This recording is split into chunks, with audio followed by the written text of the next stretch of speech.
There's a couple myths that are associated with recruiting. And one is we need to separate the myths from the facts. So the first is that millennials are not aliens. This picture, this photo, is the cover of Life magazine, May 1968. And we were the millennials at that point, to our parents and our grandparents and our educators and our teachers and government officials. We were the group that drove everybody crazy. Well, good news is that millennials aren't aliens, but they share much of the same DNA that we have. Ultimately, stop bashing the millennials.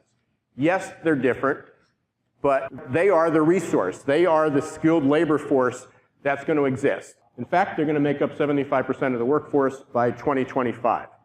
The oldest millennial is now 37 years old, and I hear this repeatedly when people talk about millennials.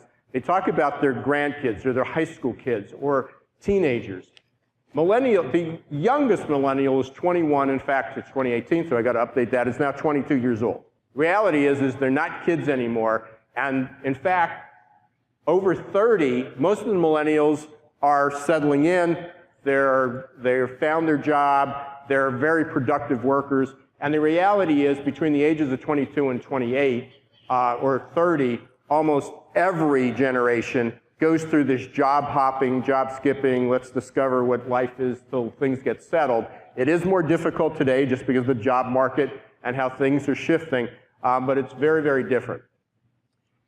And for anyone who's a Gen X, and Gen X were born between 1965 and 1980, you are now over the hill. It used to be 40 was over the hill, then it was 50, then it was 60. Now some people believe it'll be 70. But the number one myth is to get over that the recruiting problem is not caused by the millennials.